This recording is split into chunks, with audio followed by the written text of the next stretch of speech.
Hola, ¿cómo están? Te habla tu profesor de estadística, Oscar Machado. Esta vez vengo a traerte un ejercicio práctico en Excel de cómo puedes hacer para diseñar una distribución de frecuencias una vez que hayas recogido los datos.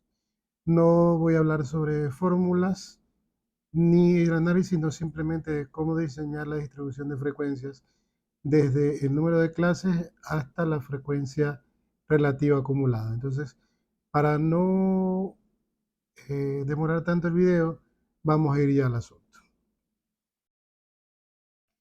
Supongamos que este es una cantidad de observaciones que ya has recopilado antes. Lo primero que debes saber es el tamaño de la muestra. Podríamos utilizar la función contar. Nos pide los valores y son todos los valores que tenemos anotados allí. Para el número de clases adecuado utilizamos Sturges, ¿no? Y eso es 1 más el logaritmo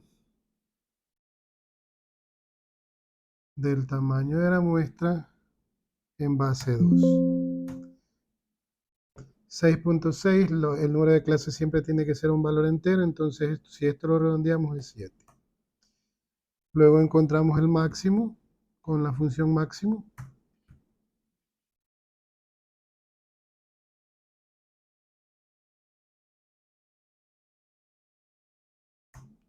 El mínimo.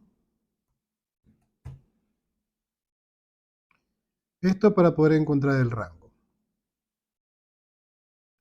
Entonces una vez que tenemos el valor máximo de los datos más el mínimo, ya podemos encontrar el intervalo. El intervalo es el máximo menos el mínimo dividido para el tamaño adecuado de la muestra, que en este caso es 7. El intervalo bien pudiéramos trabajarlo con 1, 2 o 3 decimales, sin embargo se recomienda que el intervalo se maneje en función de las observaciones. Si las observaciones están en enteros, pues entonces los decimales, el intervalo también debería estar en entero. ¿Okay? Entonces esto sería, si lo redondeamos, sería 4. Entonces ya sabemos que el número de clases adecuadas es 1, 2, 3, hasta 7, porque el número de clases adecuadas nos dio 7. El límite, el primer límite inferior de clase se recomienda que sea el mínimo. Y luego a este mínimo le vas a sumar siempre el intervalo, que en este caso es 4, ¿no? Entonces el mínimo, el valor anterior más el intervalo, y lo dejamos fijo con la función F4, ¿no? ¿Qué pasó aquí?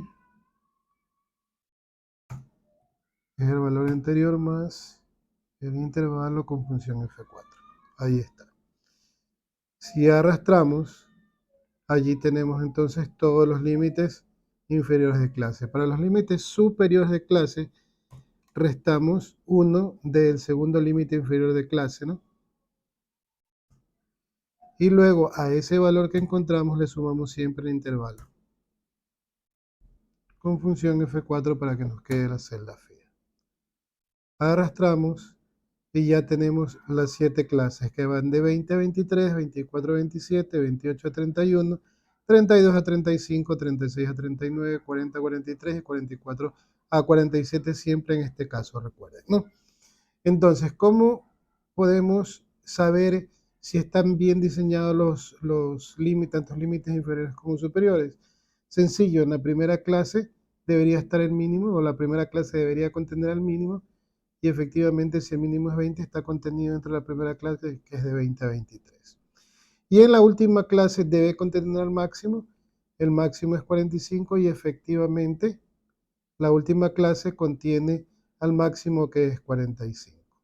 Si algo falló allí y no te dio, entonces puedes hacer dos cosas.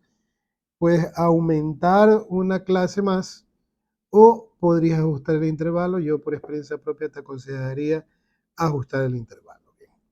Entonces ahora vamos a encontrar las frecuencias, vamos a encontrarlo de forma fácil y rápida y con la función frecuencia. Entonces escribimos más frecuencia,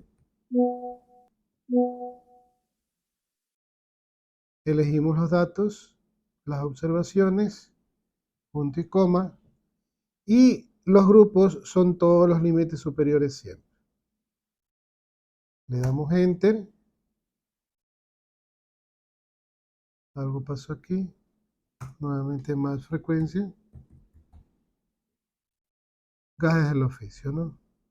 Los datos, punto y coma, los límites superiores, función con... Y ahí está, las frecuencias. Lo que hice fue, y lo voy a volver a repetir, lo que hice fue más frecuencia, los datos, punto y coma, los grupos son siempre los límites superiores, le doy Enter, luego lo que hago es seleccionar todas las observaciones, todas las frecuencias que encontré. Una vez que están seleccionadas, me voy a la barra de fórmulas y al mismo tiempo aplasto Control Shift y Enter. Allí se cambian y si usted pone sumatoria, pues ya le dio 50. Si la sumatoria de la frecuencia es igual a, si la sumatoria de la frecuencia es igual al tamaño de la muestra, entonces está correcto, ¿no? Para encontrar la frecuencia relativa, lo que debes hacer es dividir cada una de las frecuencias para el tamaño de la muestra o la sumatoria de la frecuencia, que es exactamente lo mismo. Con función F4 para que no se nos mueva y arrastramos. Aquí lo que previamente la celda ya estaba con formato de porcentajes, por eso es que quedó así. Si no hubiese quedado de esta forma, como decimal, ¿no? Yo lo que hice fue ponerle formato de porcentajes y le dejé 2 decimales para estar más seguro. Para la frecuencia acumulada, la primera frecuencia acumulada es igual a la primera frecuencia y luego la segunda frecuencia acumulada es igual a la frecuencia de esa clase más la frecuencia anterior.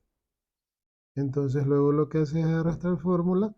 La última frecuencia acumulada debe ser igual al tamaño de la muestra o a la sumatoria de la frecuencia. En ambos casos coincide.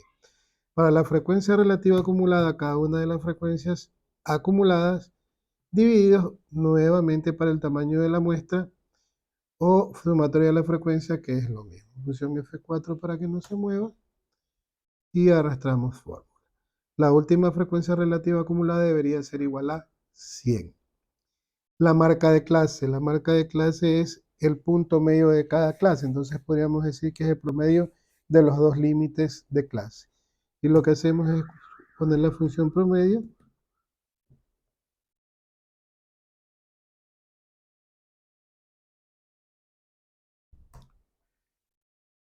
y luego se arrastran fórmulas. Listo, allí ya tienes tu distribución de frecuencias. En un siguiente video vamos a ver cómo graficar en Excel, que también es relativamente fácil. Para ello simplemente se hacen unas modificaciones en la distribución de frecuencia en la tabla, pero es simplemente estético para que nos quede mejor los gráficos. Entonces, no les quito más el tiempo, espero hayan aprendido algo.